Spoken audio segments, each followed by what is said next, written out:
Hello बच्चों, the question says the intensity of sunlight incident on a block of ice is 800 watt per meter square. If ice absorbs 60% of light, calculate the thickness of ice that would melt in 1 minute.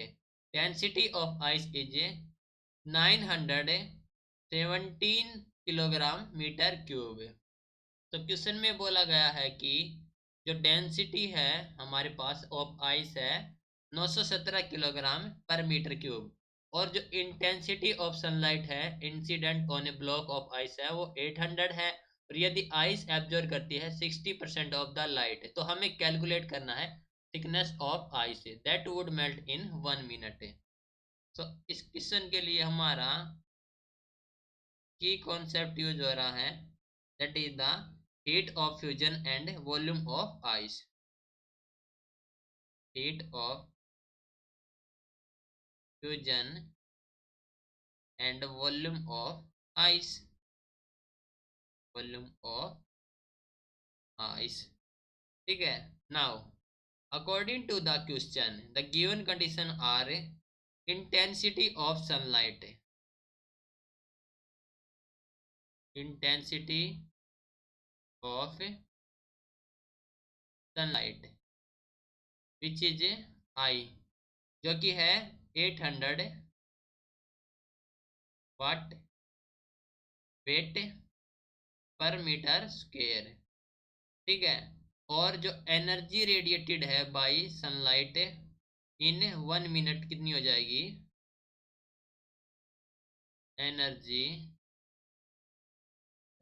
Radiated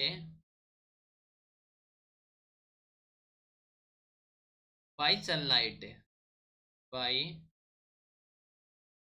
sunlight in 1 minute, in 1 minute, जो कि हो जाएगा हमारे पास 800 into 1 minute में 60 second, तो which is equal to the 48,000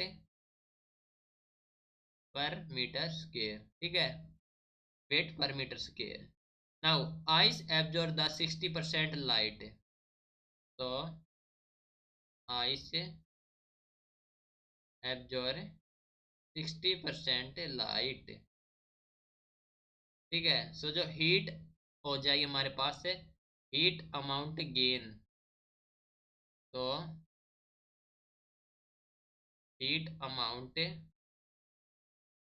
gain by the ice in 1 minute, by ice in 1 minute, वो हो जाएगा हमारे पास से 60% into 48,000, which is equal to the 28,800 joule.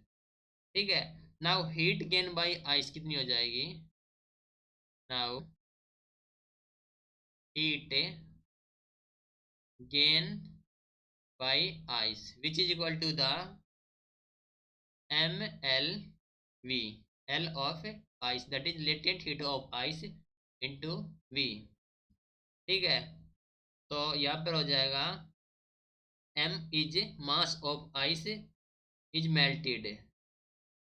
ठीक है। और L ice into V is the latent heat of fusion of ice, जो कि होती है, हम जानते हैं कि जो लेटेंट हीट होती है of fusion of ice which is equal to the 334 into 10⁻³ joule per kilogram. ठीक है। सो नाउ हमारे पास है heat amount gain by ice कितना है in 1 minute? 28,800, which is equal to the M into latent heat हमारे पास है हीट गेन बाय आइस, जो कि हो जाएगा हमारे पास है heat of fusion of ice L into V। तो L हमारे पास है आइस के लिए into V which is equal to the M into, ये हमारे पास वैल्यू है 334 इंटू 10⁻³। ठीक है।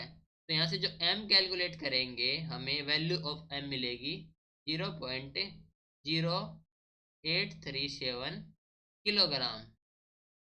तो इसको कन्वर्ट करेंगे ग्राम में तो ये हो जाएगा हमारे पास 83.7 ग्राम, राइट ना। वॉल्यूम ऑफ आइस कितनी हो जाएगी?